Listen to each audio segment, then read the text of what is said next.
السلام علیکم، میرا نام لائبہ کاشف ہے۔ تو آج ہم آپ کو حضرت فاطمہ کی وفات کا واقعہ سنائیں گے۔ یہ درد بھرا واقعہ سننے کے بعد آپ کی آنکھوں میں آنسو آ جائیں گے۔ ایک بار کا واقعہ ہے کہ بی بی فاطمہ گھر کے تمام کام کر کے چکی پیس رہی تھیں اور رو رہی تھیں۔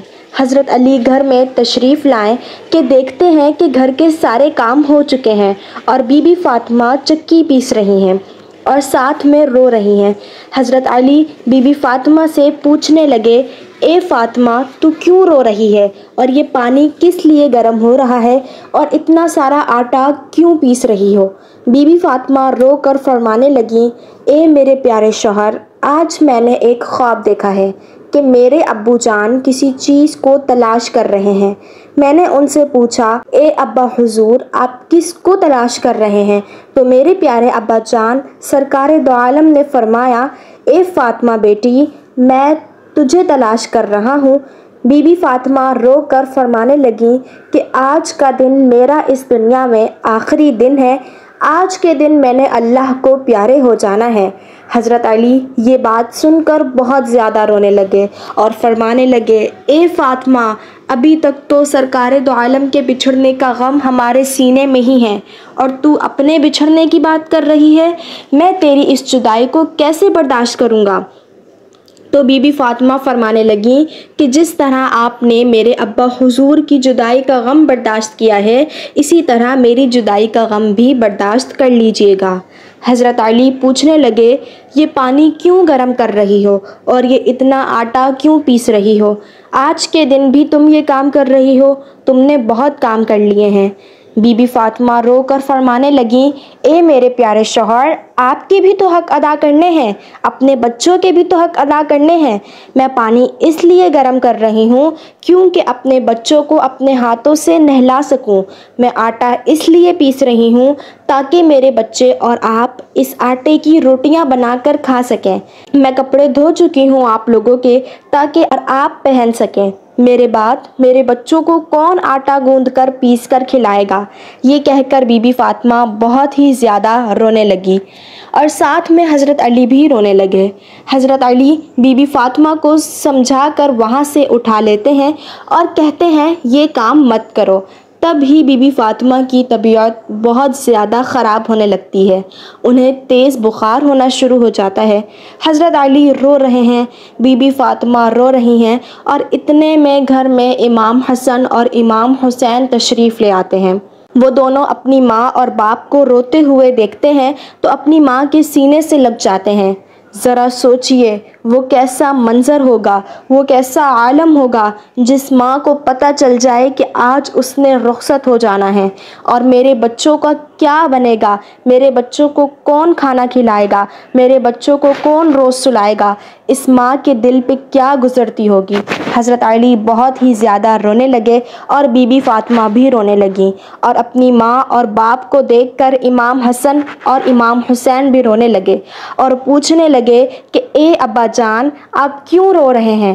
حضرت علی خاموش رہے، پھر بی بی فاطمہ سے پوچھنے لگے، اے امی حضور، آپ کیوں رو رہی ہیں؟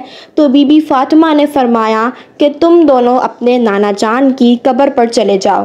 حدیث شریف میں آتا ہے کہ امام حسن اور امام حسین سرکار دو عالم کی قبر پر چلے جاتے ہیں، وہاں پر جا کر بیٹھ جاتے ہیں۔ تبھی اندر سے آواز آتی ہے، اے میرے پیارے بچوں، تم لوگ واپس اپنی ماں کے پاس چلے جاؤ۔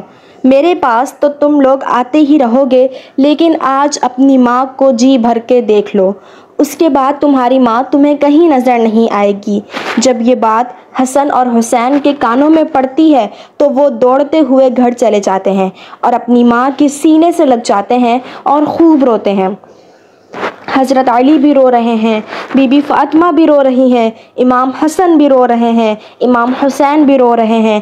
اتنے میں ہی بی بی فاطمہ کی طبیعت اور زیادہ خراب ہونے لگتی ہے اور حضرت علی کو اپنے پاس بٹھا کر ان سے 3 باتیں کہتی ہیں۔ پہلی بات تو یہ کہتی ہیں کہ اگر میں نے آپ کی خدمت میں کبھی بھی کوئی کوتاہی کی ہو، آپ کے ساتھ کوئی بھی کوتاہی کی ہو یا آپ کی نافرمانی کی ہو، آپ کا حکم نہ مانا ہو تو مجھے معاف کر دیجیے گا۔ حضرت علی رو کر کہتے ہیں، اے فاطمہ، تو نبی کی بیٹی ہے، تو نے اپنا حق پوری طرح سے ادا کیا ہے، میں تجھ سے ہمیشہ خوش ہوں، مجھے کوئی گلہ نہیں ہے۔ بی بی فاطمہ دوسری بات کہتی ہیں، اے میرے پیارے شوہر، جب میں اس دنیا سے وفات پا جاؤں تو آپ نے اگر دوسری شادی کرنی ہو تو کر لیجئے گا، میرے بعد میرے بچوں کو میرے جتنا پیار دیجئے گا، ان کو ماں کی کمی محسوس نہ ہونے دیجئے گا۔ اور بی بی فاطمہ کی تیسری بات آپ کو بھی حیران کر دے گی۔ بی بی فاطمہ فرماتی ہیں کہ جب میں اس دنیا سے وفات پا جاؤں تو آپ میرے جنازے میں کسی کو بھی نہ بلائیے گا۔ یہ بات سن کر حضرت علی حیران رہ جاتے ہیں اور کہتے ہیں، اے فاطمہ، تو نبی کی بیٹی ہے، میں تیرے جنازے میں کیوں کسی کو نہ بلاؤں؟ تو بی بی فاطمہ فرماتی ہیں کہ میں نے آج تک اپنے آپ کو پردے میں رکھا ہے، کسی غیر مرد کی نظر نہیں پڑی، میں چاہتی ہوں کہ میرے مرنے کے بعد بھی مجھ پر کسی غیر مرد کی نظر نہ پڑے۔ جب شام ہو جائے، اندھیرا ہو جائے، آپ مجھے تب دفن کر دیجیے گا۔ یہ بات سن کر حضرت علی بہت رونے لگے، بی بی فاطمہ بھی رو رہی ہیں، امام حسن بہت رو رہے ہیں اور امام حسین بھی بہت رو رہے ہیں۔ سوچئے، ذرا سوچئے کہ وہ کیسا منظر ہوگا جب ماں رخصت ہو رہی ہے ہمیشہ کے لیے اور اس کے بچے اس کے پاس بیٹھ کر رو رہے ہیں۔ یہ الفاظ کہہ کر بی بی فاطمہ ایک بات اور کہتی ہیں کہ میں نے آج روزہ رکھا تھا، میرے بابا جان نے میرے خواب میں آ کر کہا ہے کہ تو سحری علی کے دسترخوان پر کر اور افطاری کرنا میرے ساتھ، اپنے پیارے بابا جان کے ساتھ۔ یہ بات کہہ کر بی بی فاطمہ اللہ کو پیاری ہو جاتی ہیں۔ بی بی فاطمہ کو کفن پہنایا جاتا ہے، ان کا جنازہ اٹھایا جاتا ہے۔ روایت میں آتا ہے کہ جب بی بی فاطمہ کا جنازہ اٹھایا جاتا ہے تو ایک طرف سے حضرت علی کندھا دیتے ہیں، دوسری طرف سے امام حسن کندھا دیتے ہیں اور تبھی وہاں پر ایک صحابی پہنچ جاتے ہیں، ان کا نام حضرت ابو ذر غفاری ہوتا ہے۔ حضرت علی ان سے فرماتے ہیں کہ آج نبی کی لاڈلی بیٹی کا انتقال ہو گیا ہے، ایک طرف سے تم کندھا دے دو۔ اس طرح یہ جنازہ اٹھایا جاتا ہے۔ روایت میں آتا ہے کہ وہ دونوں معصوم بچے امام حسن اور امام حسین رو رہے ہیں، حضرت علی رو رہے ہیں، حضرت ابو ذر غفاری رو رہے ہیں اور جنازہ قبر کے پاس رکھا جاتا ہے اور قبر کھود دی جاتی ہے۔ حضرت علی اس قبر کو دیکھتے ہیں جس میں بی بی فاطمہ کو رکھنا ہوتا ہے۔ حضرت علی بہت ہی زیادہ روتے ہیں، ان کی داڑھی بھیگ جاتی ہے، ان کے کپڑے بھیگ جاتے ہیں۔ حضرت علی کبھی بی بی فاطمہ کو دیکھتے ہیں اور کبھی اپنے بچوں کو، اور یہ منظر دیکھتے ہوئے حضرت ابو ذر غفاری بھی روتے ہیں اور قبر سے کہتے ہیں، تجھے پتہ ہے کہ یہ جنازہ کس کا ہے؟ محمد کی بیٹی کا جنازہ ہے، یہ علی کی بیوی کا جنازہ ہے، جس کو حسن اور حسین کہتے ہیں، یہ ان کی ماں کا جنازہ ہے۔ تبھی قبر سے آواز آتی ہے کہ میں رشتہ دار نہیں دیکھتی، میں اعمال دیکھتی ہوں۔ یہ قبر کی آواز جو آئی تھی وہ بی بی فاطمہ کے لیے نہیں تھی، کیونکہ بی بی فاطمہ تو بخشائی تھی اور وہ تو جنت کی عورتوں کی سردار تھی، بی بی فاطمہ تو ہر گناہ سے پاک تھی۔ یہ آواز تو ہم جیسے گنہگار لوگوں کے لیے تھی۔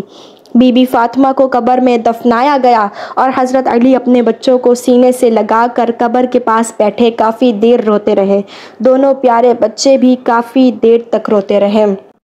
تو امید کرتی ہوں کہ آپ کو یہ واقعہ اچھا لگا ہوگا، اور آخر میں میری اللہ تعالیٰ سے دعا ہے کہ اللہ تعالیٰ ہم سب کو نیک اعمال کرنے کی توفیق عطا فرمائے۔ تو ملتے ہیں نیکسٹ ویڈیو میں، تب تک کے لیے اللہ حافظ۔ دس از می لائبہ کاشف۔ السلام علیکم۔